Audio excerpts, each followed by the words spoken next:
Welcome to the Cannapreneur Partners CannaMedia podcast. This is a podcast about the cannabis industry and those involved in it. You can easily listen to us on your favorite podcast platform by searching for Canna-Media. While we may talk to medical professionals and investment professionals, we are not offering medical or investment advice for any individual situation. Please consult with your specific individual health or investment advisors before acting on anything you hear in the podcast. Guest views and opinions may not also be ours. Finally, if you'd like to be a guest on the podcast, please visit us at info@canna-media.org. That's info@canna-media.org. Thank you. Welcome back, everyone, and welcome to the Cannapreneur Partners CannaMedia podcast. Today we have Dr. Leah Johnson, a formerly trained medical cannabis consultant and the owner and founder of Alchemist Consulting. She holds a doctorate degree in pharmacy from the Massachusetts College of Pharmacy and Health Sciences and will be receiving a master's degree in medical cannabis science and therapeutics in 2023. So congratulations for all that. Thank you. I'm so excited. I'll be thrilled to get done with the master's program. It's just as hard as any master's program. So, but it's definitely worth it. It keeps you the most up to date on the current education and knowledge out there, which is, and research, which is important. Got to be incredibly exciting with everything going on in the industry right now, just to kind of be at the, you are honestly at the forefront of it, doing what you're doing. So congratulations to being a leader in that part. Thanks. It's tough. It's exciting. A lot of really interesting, but it's almost like going back in the day, back before like almost ancient times, where the doctor would have this little black bag and would walk to your house and say, well, here are the 10 things that might be wrong with you. So I have everything for those 10 things only. Right. Right. Exactly. Kind of like that. It's like, well, I'm a specialist in cannabis, but really that's a specialist based off the info we know. So, with time, I see cannabis medicine just being another specialty that somebody has to have in their back pocket.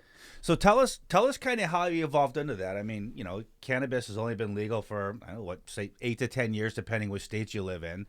How did you decide, that cannabis was the path you wanted to take in life?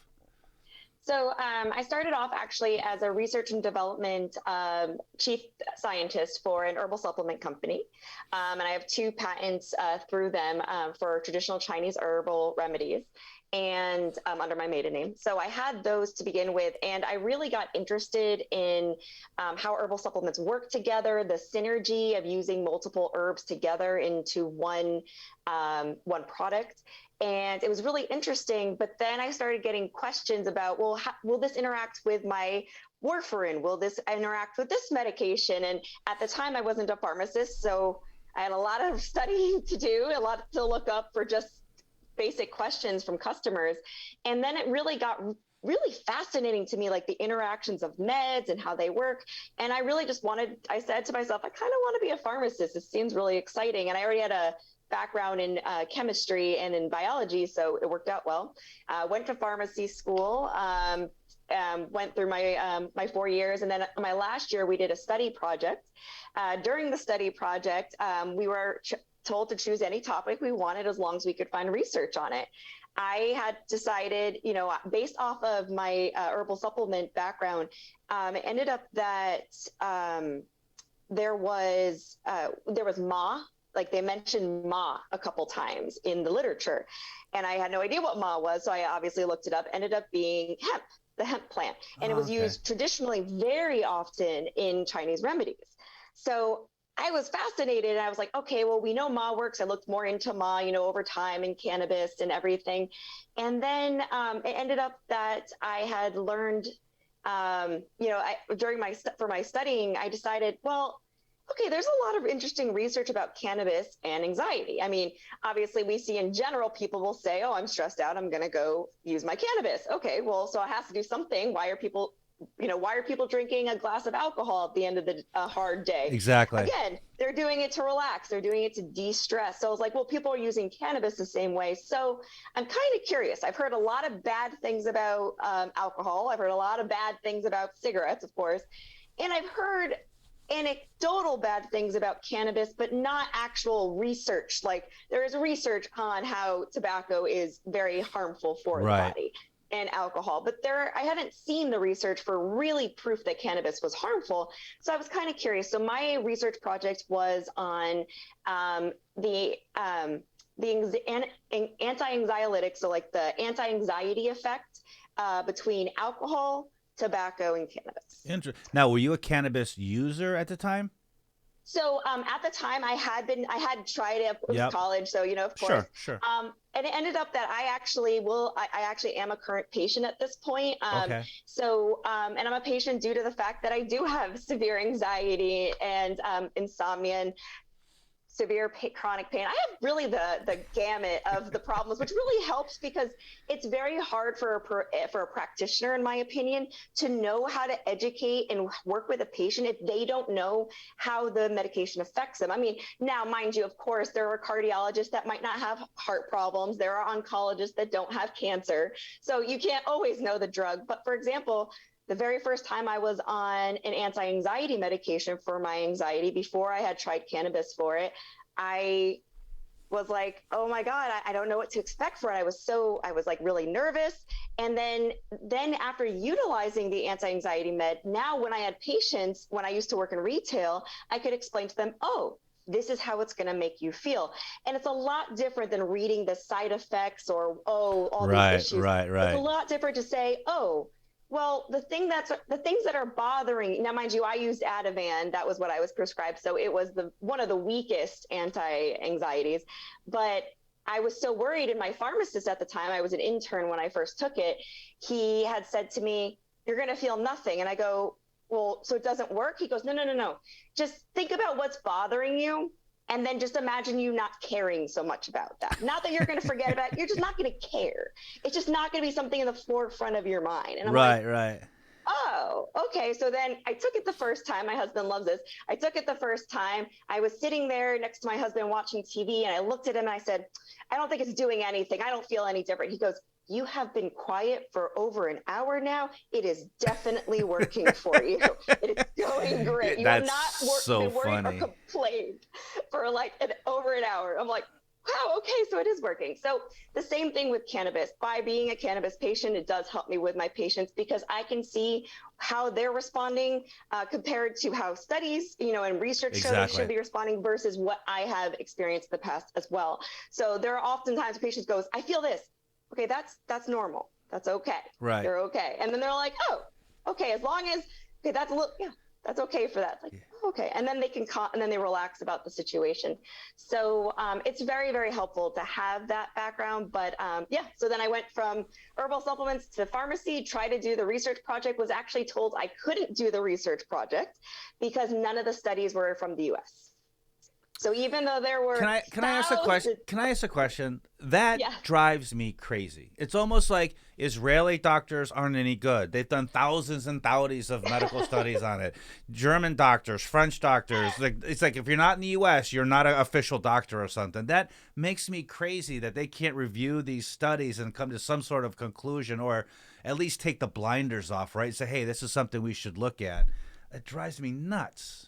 It drives me absolutely insane. I get very frustrated because now mind you, there are thousands of research papers that come out of the United States that are not reputable. So that's the other thing too, is by being a pharmacist and like most healthcare professionals, we usually have like a journal club or something along those lines where we kind of learn how to both read and interpret a journal. And this is not just me or pharmacists, this is all healthcare professionals. So really anybody who is even halfway interested could take an article out of any country, go over it and say, does this have statistically significant data? Did this have proper controlled data? Was this properly, was the process properly done in this research article? And that's the biggest thing that anybody can do. So the fact that, but what it comes down to is I think a lot of people were very worried about their licenses at the end of the day. And it just came down to FDA said, oh, it's FDA illegal and we don't want to lose our license and we can't prescribe something that's FDA illegal. So, which is funny because cocaine is a Schedule II drug because they still do use it for ocular surgery, eye surgery, but Oddly enough, cannabis is still Schedule 1, but truthfully, I kind of want to leave it there right now. Why is that? For my own reasons. Okay.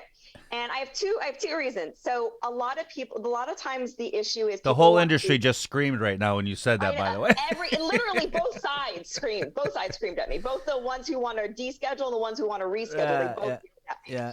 So the reason is because the reason why people want to deschedule, completely take it off the schedule, is because a lot of people believe that if it was descheduled and it was nationally legalized, that people will be able to be let out of jail. That is not true. They need an actual law, which could be done now. We don't need to wait for cannabis legalization. When it comes to cannabis, you can actually set a law right now. Federal government could set a law right now to say anybody who was arrested in a state where their state now allows for medicinal or adult use, also known as recreational cannabis, we can release them from prison right now.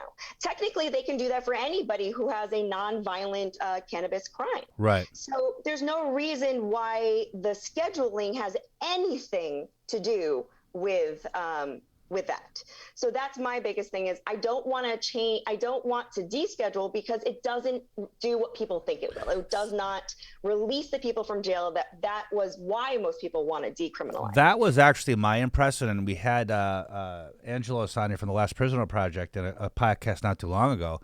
And he was saying that, no, just because they legalize it in your state doesn't mean you're getting out of jail. You still have to go through the whole process, which to me is even more bizarre that, you know, if you're a nonviolent offender and you're in jail for possession of what's legal now, it seems to me common sense you should be let out. But no, it's still a whole process. They got to hire lawyers. It's just, It's even crazier because like in California, I believe it was 2016, if I'm getting my years of voting correct. I believe that's when California voted for the adult use. When that went through, there was also, I could be wrong, I believe there was also a law that went through that said anybody who was imprisoned for the use of cannabis, again, you know, there was obviously stipulation, it had to be nonviolent, the amount that you had was not enough to sell, so on and so forth, would be released. And then, but they never put a, you know, by this point, they never put a stop day by this point, all these people will be released. And due to that, you know, I mean, kind of how things work in the government, there's not a stop date. It's we'll get to it eventually when we get there. But then there was actually a new regulation. I believe it was either Governor Newsom in California or one of the mayors in California, in San Francisco, possibly. Again, I don't know who it was, but they just said recently that they're trying to put in a new legislation. I don't know if it went through or if they're still trying to get it to go through, where they decided, you know, we need a stop date for this. And they're thinking it's going to be January 1st, 2023. I mean, it's already midway through March in 2022. And I think there's a lot of people in California still in prison for cannabis. So I think it's over 40,000, right? Over 40,000 nationwide for nonviolent offenses still in jail. It's insane. Yeah. And so like, I just hope that they do force this policy to go through so that way, maybe they'll move it to January 1st, 2024. Right. You know, but everybody in the state of California, if it's a nonviolent offense and it's just possession of an amount that is not enough to sell and definitely no sales to minors, there's no reason that we can't set a precedent to when is this due by? Right. When are we going to get everybody out? And so California is already going, and every state can do the exact same thing. Right. So it has nothing to do with reschedule and deschedule. So the reason I don't want to deschedule is because as soon as we deschedule, then it's kind of haphazard. And then then the tobacco industry can start absorbing it. The alcohol industry can start absorbing it. And this is where we get into problems because there already are a lot of alcohol beverage companies that are starting to infuse their alcohol with cannabis. Oh, absolutely. Yeah. And this is so dangerous. This is actually very similar to back in the day when they used to infuse vodka with, or Four Locos, you know, back when, I mean, they still exist now, but back when it was alcohol plus caffeine, people would love them because they could drink all night and not remember anything, but still be conscious the whole time. Right. Which is so much more dangerous. And that's what is happening kind of with this thing by not having cannabis, by having cannabis in that middle ground. it doesn't actually say, no, we cannot put alcohol with cannabis. Yep. Because especially when you ingest it, the effect together is leaps and bounds higher than it would be individually. Right. So that's why we really need to keep it separate. I mean, and I'm not saying that you can't take them around the same time. I actually on LinkedIn just recently, I think a couple of days ago, posted an article for St. Patty's Day, actually, since I knew that, or St. Patrick's Day, since I knew a lot of people would ingest alcohol. Yep. Just to say, if you plan to use both, if you plan to drink alcohol and you plan to use cannabis, use the cannabis first. No matter what the cannabis product is, use it first and wait until it starts kicking in to start drinking. Once you feel the cannabis and you know that you have the effect, then you can say to yourself, okay, I can drink now. But then what the interesting thing is, there are actually studies that have shown that people who usually use cannabis first will actually usually sip on their drinks more. Yes. They won't be slamming them back or taking shots. It's more just, I'm already, like, usually by that point, everybody has the euphoria. Yep. The euphoria has kicked in and they're like, I already feel fantastic, and I'll just sip on this here and there, but I'm not going to just pound it down. And I think as a general rule, you shouldn't mix things. You shouldn't mix prescription medicine with alcohol and drugs. You shouldn't mix, You just shouldn't mix stuff together, right? Because you start to lose control over your own knowledge of when you're good, when you're not good, when you start mixing substances. And I don't know. Agreed. I think we've all been in college and we know, even beer and wine, right? You don't mix liquor and beer because it ends badly. I mean, you learn all these lessons when you're 18, then sometimes you'll forget them when they're adults. So was it beer before liquor, never been sicker? Beer before liquor, never sicker. Liquor before beer, never fear, something like that. Yeah, something like that. Yeah. So, all right. So how did it work? So you couldn't use foreign studies, right? You wanted to study cannabis, tobacco, and alcohol, but you couldn't use foreign studies. So how did you go about doing that? They made me choose a completely different project. I wasn't allowed to do any project on cannabis because the studies on cannabis, in their opinion, were not enough from the United States. That's ridiculous.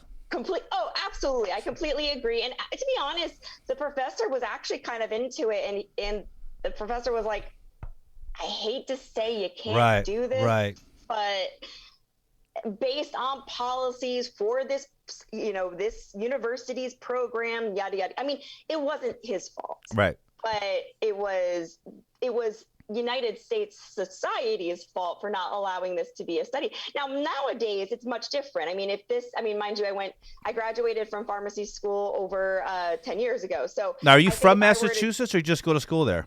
I was from Connecticut, actually. Oh, okay. I was just skip and jump slightly north. But I was at the Worcester campus, which was Worcester's not as nice as Boston, for those that don't know Worcester. Worcester's blue collar. Yeah, it's the blue collar. It's the second largest city in Mass. It's a blue collar town.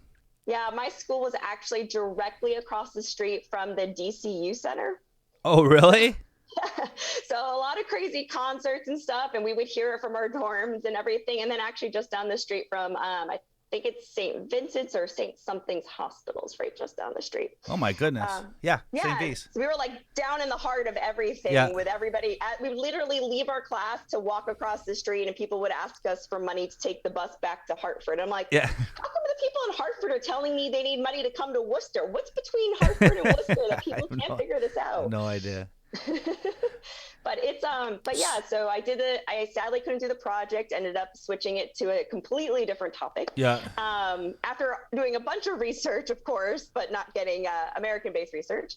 And then I graduated from pharmacy school and I wanted to do more information. And like I said, I started learning about cannabis medicine and I started utilizing it for myself, for my anxiety. So I said, well, why am I taking anti-anxiety meds?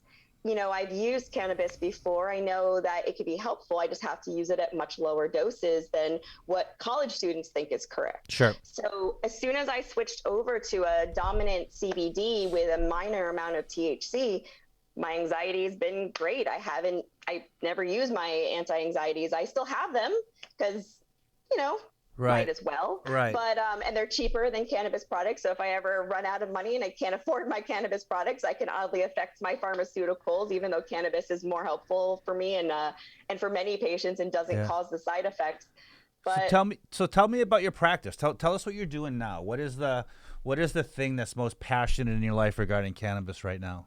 So for me, what I do, I work directly one-on-one with patients. So any patient, so all those patients that you hear out there who are looking for those providers that work with cannabis, who are looking for the practitioners dealing with cannabis, somebody who goes, I've heard this works, but I don't know somebody I can talk to about this that is that's me now. That's what I do. So there's not very many of me out there, but we exist. Sometimes we're hard to find. And where are you doing it? So if someone's interested in finding you and looking you up, where are you doing this now, and how do they get a hold of you? It's 100% remote. So anybody so I actually work with anybody from the US. As long as you're US, because I'm certified as a pharmacist in California, which means I can consult. I cannot dispense medication, of course, in any other state because I'm not licensed in other states, but I can consult in general as a pharmacist in the United States. Fascinating. So I've had people reach out to me and we've chatted from other countries, but the biggest thing that it comes down to is not really the extra other countries. I mean, the cannabis products in every state are different and every country are different. So there's not much that will be the same for that. But what might be different is the policies of one country versus another. And I can easily look up on a couple different websites, different dispensaries in different states that I can help my patients and I can guide them. Yeah. In other countries, I don't really know how they don't always have the same type of dispensaries. Exactly. They don't always have the same process. So at least in the US, it's pretty simple. There is a dispensary. That's where you can get your medical cannabis. That is it. Or recreational cannabis, adult use. Yeah. Or you have CBD stores, but I am very anti-CBD stores unless you know of 100% good product that you know is reputable. So much is trash. So literally, I would say about 75% of CBD products out there are crap. The ones that are the most crap are the ones that you see in what's called a CBD store. Yeah. I know people who say, "Oh yeah, I buy my CBD at the Shell station." I'm like, "You're not buying CBD at the Shell station. You're buying something labeled CBD. You're buying a Swedish fish. That's what you're buying." So anything at a gas station, do not get. At a CBD store, don't get. There's only one CBD store that I know is reputable in the state of New York, because I know their products. I actually tested their products. I know their products and I know they work, and that's Popped New York. But that is the only CBD store I would ever recommend to anybody. So how do people watching this who oh my God, I'm in Michigan, but she's out in California, I can work with her. How do they get in touch with you? Okay, so they just will send me a direct email. Is there a way you can post my email? Absolutely. Awesome. So just send me an email and just let me know that you're interested. I'm also available on LinkedIn. You can find me. My name on LinkedIn is just Dr. Leah Johnson. And you'll see by pulling that up, you'll see me and a picture of me and my dog. So that's how you'll know it's me. Yeah. Awesome. Yeah. And that's how I do it. But really what we do is it's a really good process because, the biggest problem that a lot of people have is they find they're providers, but they find these cannabis providers, and I put quotes around the cannabis part because they're really just, hi, I have migraines. Okay, great. That sounds like a great reason for you to, here's your card, give me money. That's not the type of doctor I am, because that's the majority of them out there, and that's not me. By any means. So what I do is I first do it's a free meeting. It's usually about 15 minutes to a half hour max, but 15 minutes since it is free, where I work with any prospective patients where I can set up a time to have a call, just a regular phone call.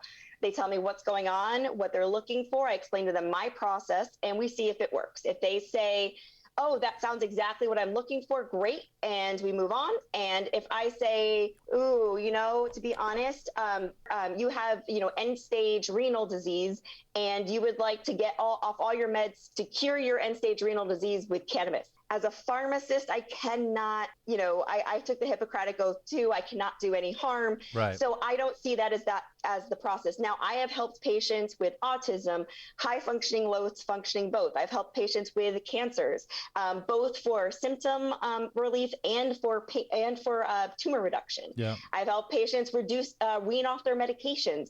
Of course, anxiety, insomnia, depression, those are always the common ones. What tends to surprise you the most when you're talking to people? they're calling you because they don't know, right? And they have questions, and they think this will work, but they're fearful of doing something wrong. When you're talking to people, what sort of surprises you most about kind of like their fears about it or their apprehension of using the product? Well, so I understand like those types of fears because the majority of patients that come to me are patients that are not cannabis users, called cannabis naive, have not had any CBD, have had no THC. And when I use the term cannabis, I use it as a broad term to mean all cannabis products, meaning any cannabinoid, THC, CBD, all of them. So when I have a cannabis naive patient who has never had any type of cannabis in their either in their entire life or at least. Now, mind you, if I started working with a patient who used to use cannabis back in high school or in college, and now they're in their 80s, it's slightly different. It's a big span. So I still consider them cannabis naive, especially because cannabis is very different now than what it was back then.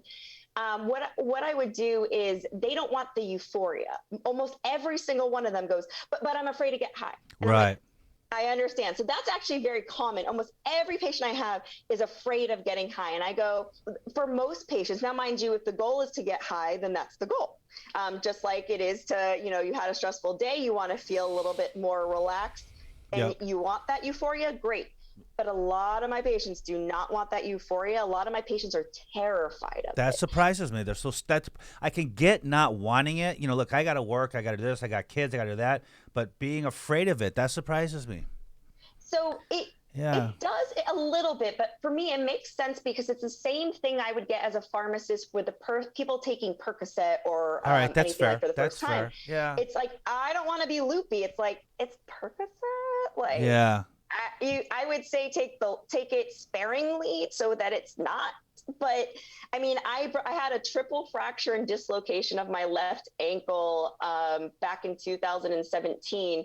So like I had to be on Percocet. I mean, it was severe. It was a severe fracture, like pretty much to the point of if I didn't have it, my doctor was like, you will faint from the pain. That's how bad it is.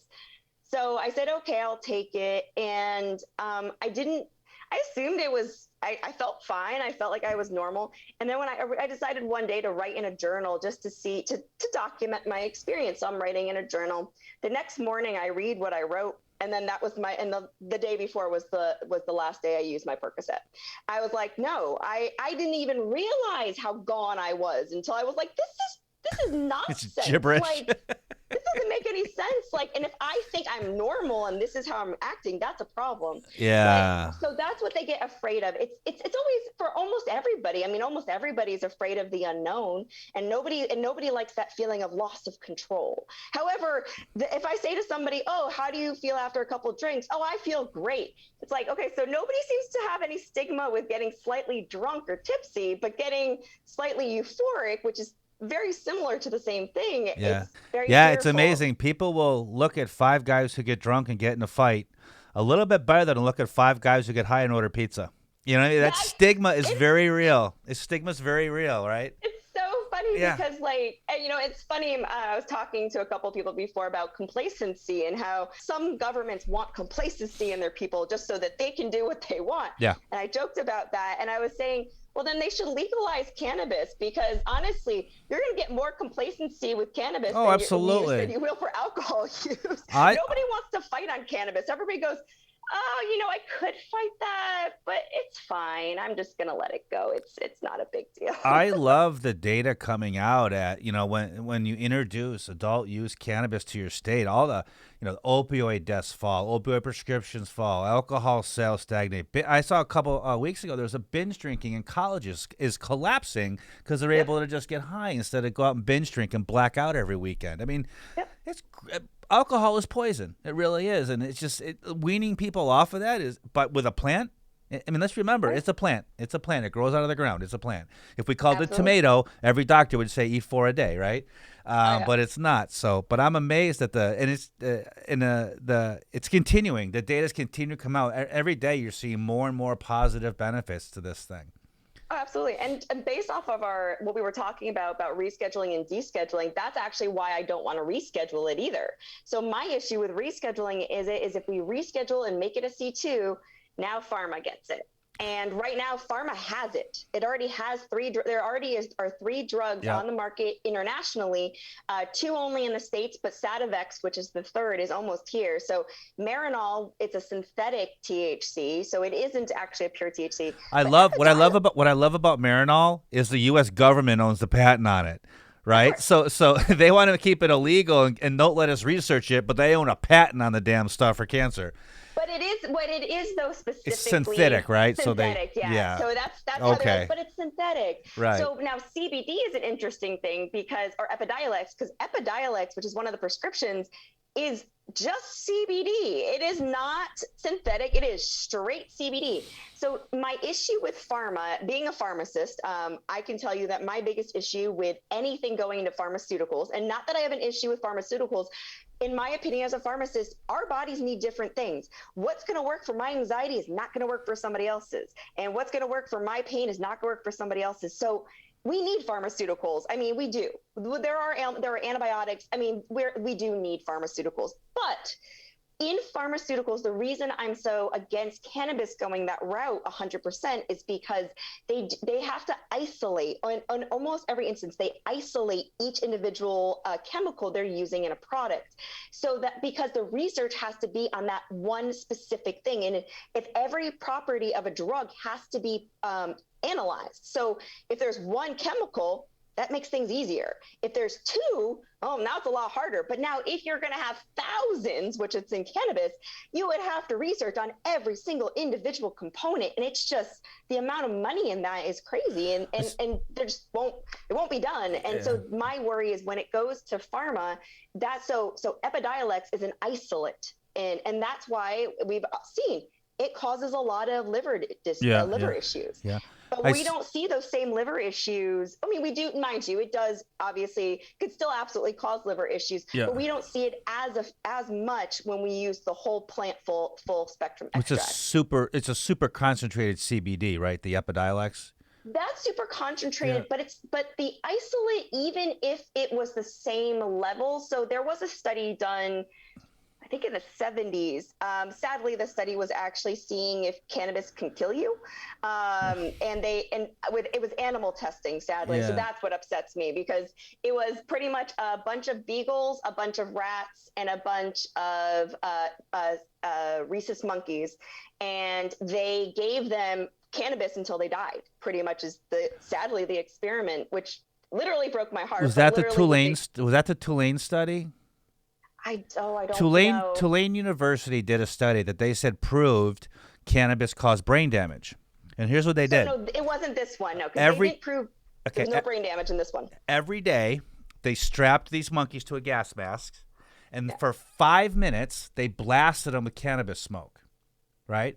Well, what happens after 4 minutes of no oxygen? Yeah, of right? course. So 5 minutes every day for a month, they did this to these monkeys, and they measured the monkeys' brains like, monkeys have brain damage. Well, you literally suffocated these monkeys every day for a month, and you wonder why they had brain damage. But they blame the cannabis plant. It was the most crooked thing I've ever seen. The funny thing is when people actually inhale cannabis, they still get oxygen. Yeah, it's no different than, they still inhale oxygen. And I think they pushed the equivalent of 65 Jamaican joints through that tube in 5 minutes at these animals. It's terrible. So yeah, it's a different study that I'm thinking of, but same thing. It was oral. It was an oral administered, but still they just did it. And what most of the animals died from was actually hypothermia, because that's actually what you do die from, is the hypothermia for that severe grade. Right. So none of the monkeys died, not one. And that was their way of realizing, we literally hurt, literally these poor little monkeys had their little heads in their hands just shaking. And because they couldn't handle it. Right. But they didn't die, was the point. But what they did show, though, is they did 2 types of administration. It was oral, I believe it was a crude extract, which means the whole plant. And then one was an isolate. And what they realized, I believe it was just THC they were using. And what they realized was there was organ damage also in the animals that died with the isolate.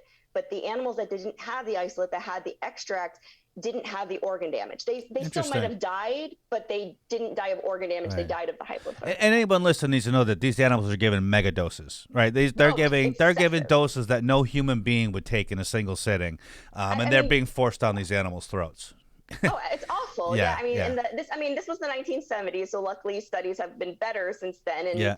not as horrible, but still they're still bad. But I mean, pretty much the literature has shown that you need to ingest 1,300 pounds of cannabis within 15 minutes to potentially die from it. Is that what the study said? Yes. Well, 1,300 not that pounds. study, but I mean, there was a Yep, study that showed that 1,300 pounds in 15 minutes. You'd have to smoke or just digest into your system. you'd have to ingest. So they say smoke, but I think they mean smoke and inhale all of it. Because Yeah, yeah. I If you mean, what just people eat it, don't you're not realize, gonna. If you just eat it, the THC doesn't activate, right? So you it probably does just act throw up. well. Well, you couldn't eat 1,300 pounds in 15 minutes anyway. It's physically impossible. But Well, exactly, yeah. But I mean, but even if you were just to inhale that, you just can't.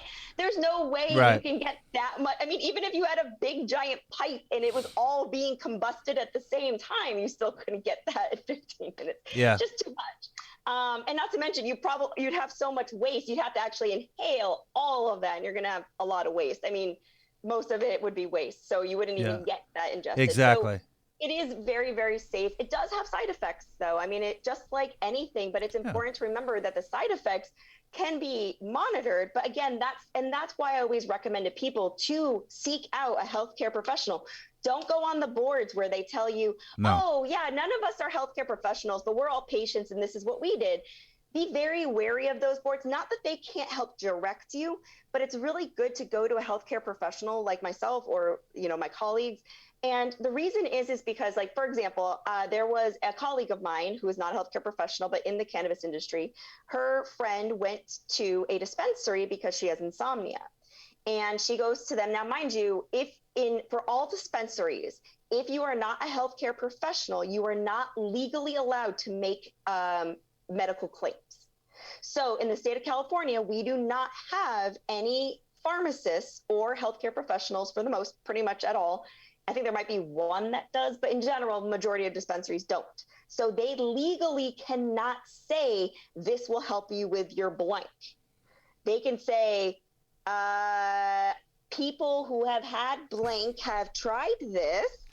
And, but it's commercial. It's all a store. I mean, all it is it's a supermarket. It's a store for cannabis. It's not a medical place in the state of California. And because of that, my colleague's friend, she went in. She has insomnia. She's completely cannabis naive, never even had CBD, let alone THC. They gave her a 5 milligram gummy because in the state of California, really, you can't find anything less than 5 milligrams. And she took it and she was up all night. She was having severe anxiety, severe paranoia, literally felt like she was losing her mind and said the next day, oh, I would never do cannabis again. If she was my patient, she would have started on a higher level of CBD. And by higher, I mean higher than THC, not high level of CBD. Yep. But she would have probably started on about a 10 or 20 milligrams of THC with probably 0.5 THC. I mean, CBD with 0.5 THC. Right. 0.5 THC. With that dose, she would have slept great. Yeah, She would have exactly. been fine. And the entourage effect with both using the CBD and the THC together in a whole plant full spectrum extract, she would have done great. I think But that now is. she's terrified of it. Yeah, I noticed that in dispensaries anywhere I go, that that is one thing that's dramatically lacking. The bud tenders always want to push the highest THC stuff on you. Whether it's, the infused edibles or, the keef on the pre-rolls or infused pre-rolls, they always want this is 35% THC. This is what you want. And if you're a 65-year-old person who hasn't smoked cannabis since they were in college 40 years ago, you do not want to light up a pre-roll that's 40% THC when the stuff you were smoking in college was 5 or 10% THC, right? But I see it all the time. It's constant. It's almost like. Well, that's the problem is their marketing. Yeah. Their sales. All a bud tender is a Yeah. sales person. Yeah. That's all they are. And that's nothing wrong with saying it. It's just no different than saying like somebody who checks you out at a supermarket. That's their job. They're sales. Their job is to ring you out. That's the job of the bud tenders, to ring you out. Yep. They don't have the knowledge. And to be honest, not just the people who haven't smoked in a while, but the people who smoke every day. I tell them, or people who use cannabis every day, I literally tell every person, you will get more benefit so what happens when you go up with the THC, you kind of negate the other things. The terpene profile goes down. All the other profiles go down. So a lot of people are always going for this high THC, and they incorrectly think they're getting the best for them. And I've actually, it sounds funny, but I've said to somebody, I go, I know you want the high THC. I got you. And not that you can't get that, but before you do, they have a different one that's not high THC. It's higher THC, but it's not as high. It's only about, a high teens, low 20s, but it's got this amazing terpene profile. Try that first. Let me know how you feel. And then if you really want the high stuff, go for the high end stuff. Not one person has come back to me saying they wanted the high end stuff. Really? Everybody agrees that the lower. So what happens is, the higher you go with THC, the lower, like I said, the lower you go with everything else. So the flavor is better. And by the flavor being better, that means it has a better terpene profile. Better terpene profile also physically makes you feel better. And not just for health and medical stuff, but also for recreational.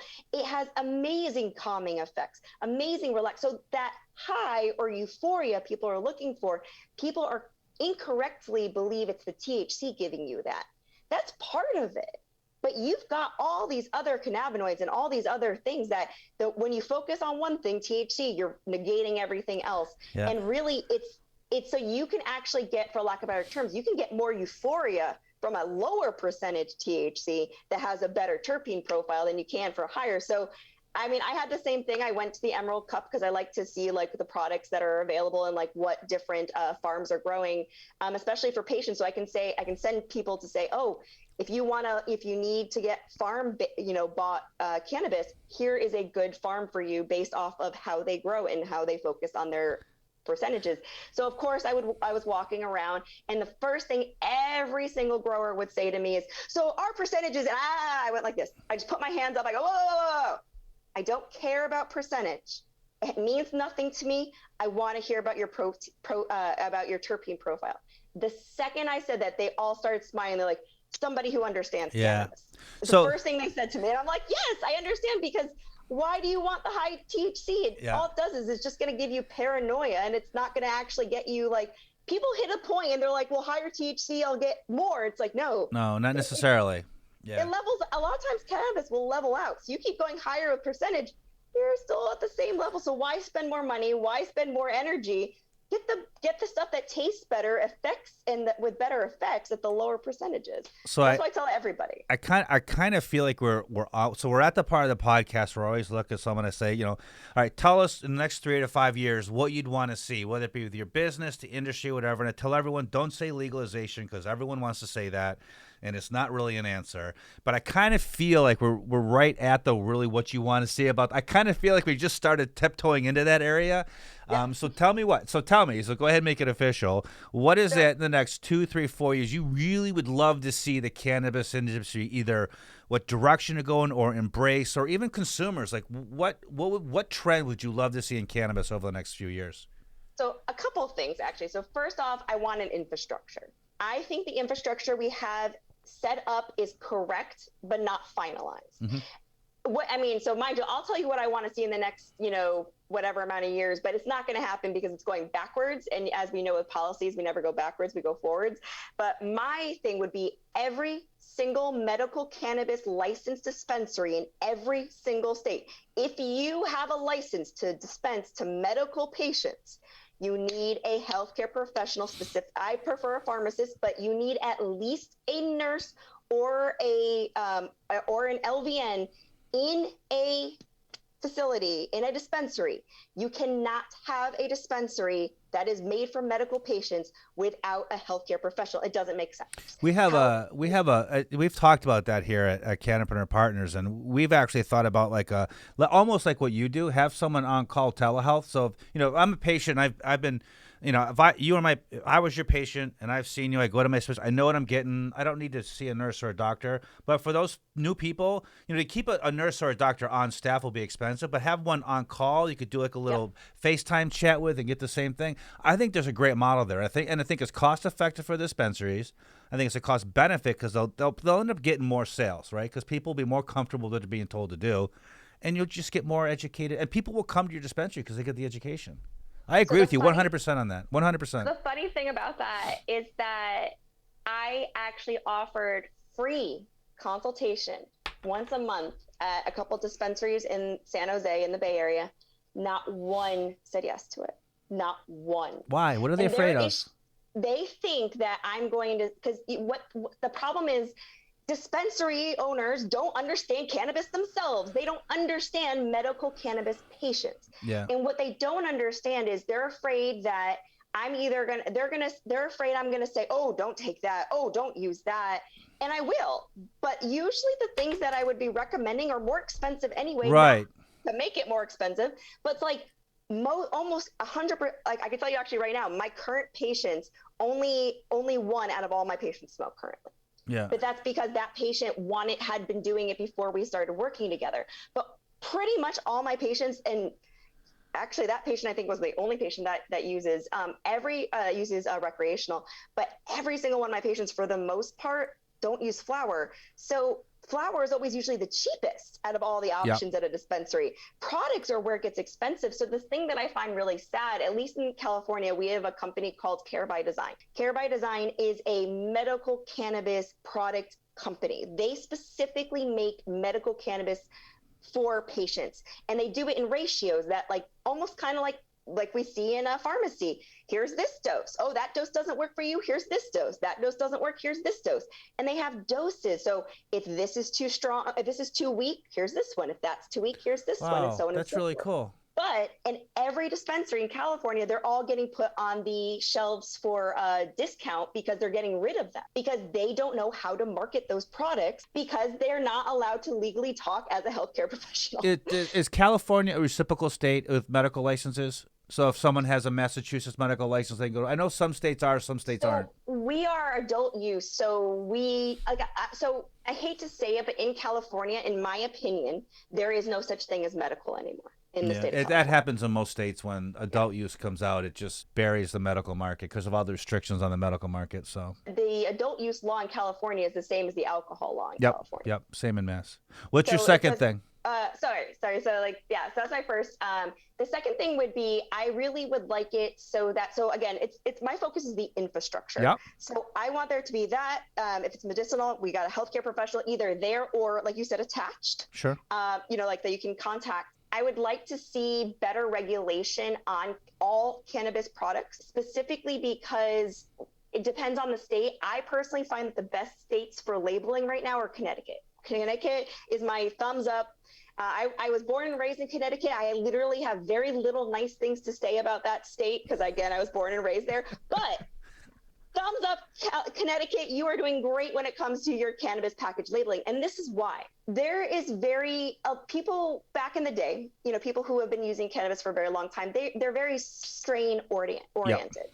Strain is also not really a word anymore, because a strain of something is something that can self-replicate. Cannabis can't self-replicate, so it's not a strain. It's called actually a chemovar. But that's so fancy compared to just using the word strain. Yeah. But the issue with strains is that chemovar sounds dangerous too. Or it sounds like super sciencey and nerdy. Yeah, sounds like something. Sounds like bad side effects to chemovar. Yeah, exactly. But when it comes to cannabis and flower in general, even you could get, let's say, Tangy. Tangy is one of the strains that is the most diverse, where Tangy should taste like, in general, like orange. You should have a nice limonene terpene profile to it. But that one is one of the most common strain chemovars to be incorrect, where it's like, it's Tangy, doesn't smell like anything. It doesn't really taste like anything. It doesn't really have the effect it's supposed to. So there's no reason to stick with strains, because just because you liked Durban poison over here doesn't mean that this Durban poison is going to be anything similar. The same thing with all the other different names that everybody knows. So what Connecticut did, which I'm really fascinated about, they have names for their products, but they're not normal names. So it's like Red 57, Blue 32. So it's more like football. It's more like football plays. And the cool thing about it is, like Red 378 will have a profile, and I believe they get the top 20 cannabinoids, and I believe at least the top 5 terpenes, all on there. So that way there is no question. And so what does every single time is they find a chemovar that works for them. Yeah. And all they do is they take that same package, walk right back into the dispensary and say, here is the package that worked great for me. I want this same profile. And this is where the bud tenders can be helpful. They take that, they look at what the patient brought in and say, oh, this is what you had last time. And they go to their shelves and look through all of the assays that are all there, and they match it, and they get the one that's closest match. It's brilliant. So that's how it should be. That's why you make sure you always get flour that works for your ailment. That's fascinating. So why don't more states do that? Does it dramatically increase testing costs or testing time, or is it just no, everyone's just shopping THC anyway, so why put the rest of the stuff on the label? All right, so you actually bring me to my third point, but before I get to my third point, the third thing I want to change, so the issue is it does cost more. Yeah. Connecticut does it because I believe that it was an enforced law in Connecticut, and then when it comes to cannabis, it's all based off of laws. There's no healthcare professionals in the state of California because it was not law, and dispensaries aren't going to pay for it. Right. So it comes down to what people are obligated for. So originally it was just THC we would see in California. Now THC and CBD, because CBD was huge.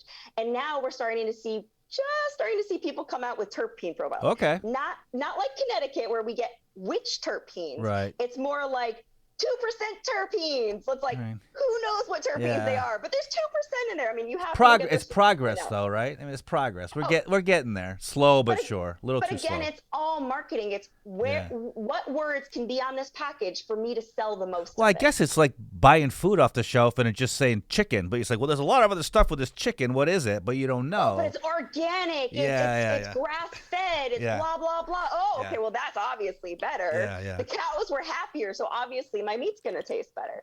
So same kind of concept. So that's how that is. But so my third thing is lab stability. That is huge. I mean, even you can take, so now mind you, the only time I trust lab stability is when somebody picks multiple products to the one lab. And then I can say, I can't trust that this lab is correct based off of the percentages of things, but I can tell you that this RSO was done at this lab. This RSO was done at this lab. So since both of these concentrates were done at this lab, I could compare the two, and I can definitely say this one, I can verify this one has more THC. I can verify this has more terpenes, vice versa. But that's the problem when you have multiple labs and no lab really has any proper standard. Also, most labs are testing their cannabis flower.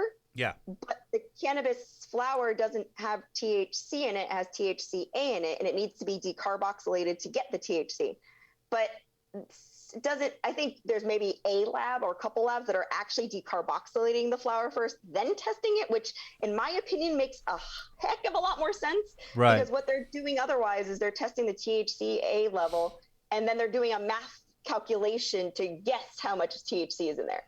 And I'm like, that's ridiculous. It's not really how the plant works. Yeah. No, and to be honest, based off of what proper lab testing, like reputable labs which I've tested, which are the reason I say reputable labs, meaning like in an actual research study where they actually tested it in their GCMS themselves. It was their own lab. It wasn't like, I'm going to send it to a cannabis lab and let's see what we get. Really, cannabis can't really go more than about maybe 30%, like that. And 30% is like excessive. Like really people are thinking between 25 and 30 is the absolute max for like what a plant can get. So all these inflated levels and numbers, either they're infused, which, that means that there's usually isolates in it. And it's like, well, I mean, that could be great for its own reasons, but that's not the point. But then, then you get the other ones that, should be closer, in general, if not infused, it should be more like the low 20s to mid 20s. Gotcha. So it's really getting lab stability, and along with lab stability throughout the states, product stability throughout the states, because we have some amazing products out here. Now, mind you, you really do. California really has, compared to Massachusetts, I tell people, if you use a baseball analogy as far as products and stuff like that, if you guys are California in the 7th, 8th inning, out here on the East Coast, we're in batting practice. I mean, the product availability and just the variety of products and things you guys are doing with it, you're so far ahead of the rest of the country. But it's coming here, but slow but surely. Yeah. And it's also knowledge based. It's also knowing, like, what we had learned is that, so all the other states that are kind of starting are doing what we made mistakes with at first. So our focus at first was only THC. Then our focus was high THC, which it still sadly is, but it's slowly going away. Then the focus was, CBD. Oh, now CBD with THC. And now it's CBD, THC, and terpenes. So like, that's kind of, most of our products will have THC and CBD like ratios, and will also have, they usually try to make it where where the same company will do high CBD products as well as low CBD products, to make sure that the products are more, full. But I mean, I had a patient in New York, and he had a horrible time trying to find products because for some reason, New York State decided that everything should be high THC, low CBD. And I'm like, no. Like, yes, full spectrum is great. You do want CBD in there, but like, most people should be on more CBD than THC for most of the time.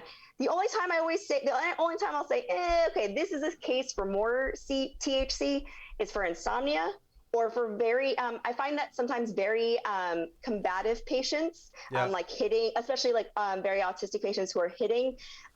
A lot of times they're usually also lower functioning. They need that THC because since they are lower functioning, their body did not develop the ability to make the anandamide that they need. So by taking THC, they're just replenishing it. That's really, but for other patients who have autism, sometimes they do get some ability for some anandamide ability. So having more THC is actually, CBD is better to make it so that they can, because what CBD does is CBD goes in multiple areas of the body, multiple different locations. And sometimes it acts by improving what was already happening in that location.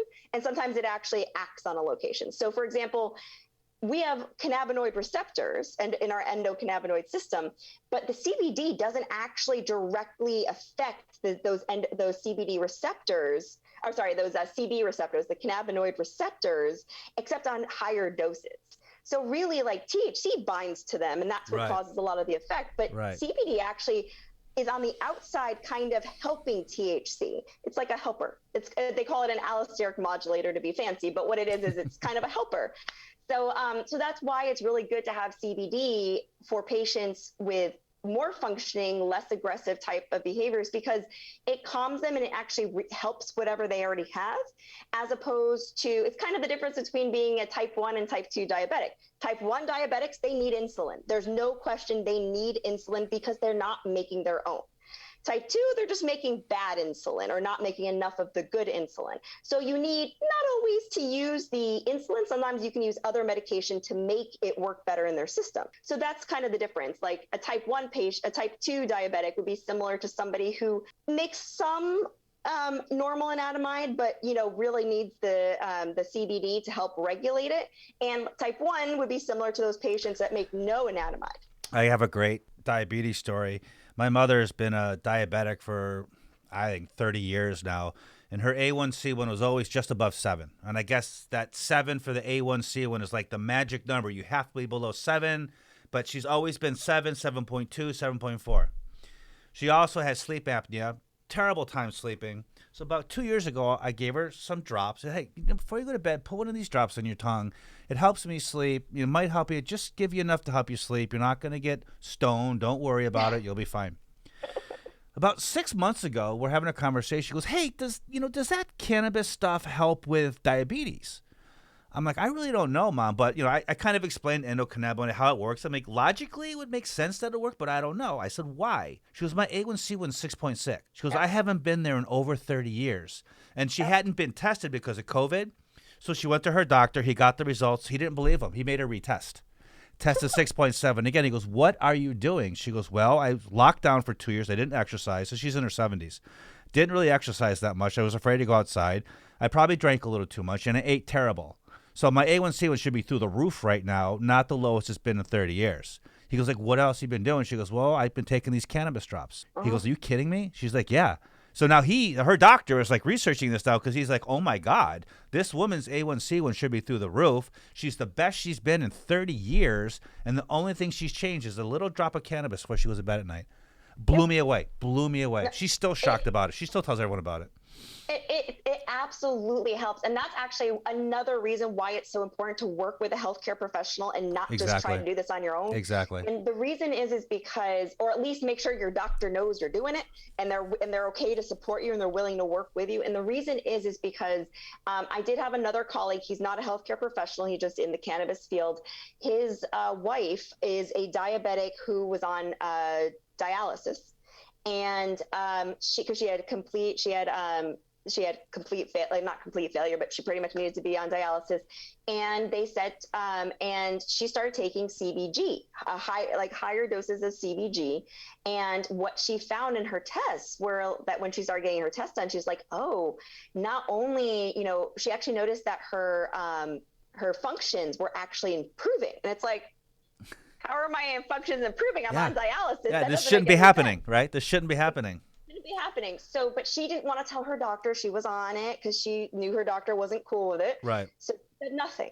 My colleague found his wife completely unresponsive one morning and had to rush her to the emergency room because because what had happened was she hadn't told her doctor that she was using this. Because of that, he wasn't reducing her insulin therapy. And what happened was because her insulin stayed where it was, but her need for insulin went down, that extra insulin that she was injecting. It reversed it on her? It plummeted her. Oh my because God. That's what it does is the insulin is what reduces your blood sugar. The insulin takes the sugar out of your blood. So when you're on a certain level and it takes sugar out of your blood, that's how it works. But if you've got something else taking the sugar out of your blood, well, now you've got two things helping with the sugar in your system. So you've got one thing, the cannabis regulating the sugar better. Then you've got the insulin taking it out. So now you've got I had never, ever thought of that. Yep, so that's an important point to anyone listening. If you're on prescription medicines and you're using cannabis and you're finding results, you have to tell your doctor you're using cannabis because if he doesn't know, he could be treating you erroneously or on doses higher than you actually need now. Wow, I had never thought of that. It's the same thing with blood pressure. A lot of high CBD, and I say high, but I mean moderate doses of CBD and even THC, but CBD especially and CBG, like as in girl, both of them are very good at decreasing blood pressure and blood sugar. So that's another thing too, is I've found patients who all of a sudden that, they've come to me saying, I started taking CBD, but then I started getting lightheaded. They find out by checking their blood pressure, oh, my blood pressure is low. And it's like, yes, because pretty much what cannabis does, and the biggest thing that kind of confuses people is cannabis is a regulator. Right. It pretty much makes your system do what it says. It's the traffic guard for your entire body. So for us, cannabis, so when we take cannabis, the point of the cannabis is to say, oh, okay, okay, you got pain down there. Okay, send more signals. We need to get some therapy down there. There's pain down there. And then if they say, oh, okay, like neuropathic pain, they say, ooh, okay, the whole system is flooded with these signals to tell me that I'm in pain. Let's quiet those down. There's no reason to have those fluctuating so much. So let's quiet those down. And that's what cannabis does, is it regulates everything. It makes one system talk to another. It's like the middleman.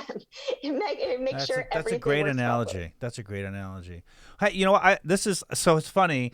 Before Leah and I started this podcast, they like to keep these things to 30 minutes. I said, if it's really good and we're rolling, we'll go maybe 45. We're all over an hour now, so I think that tells you how good the podcast has been.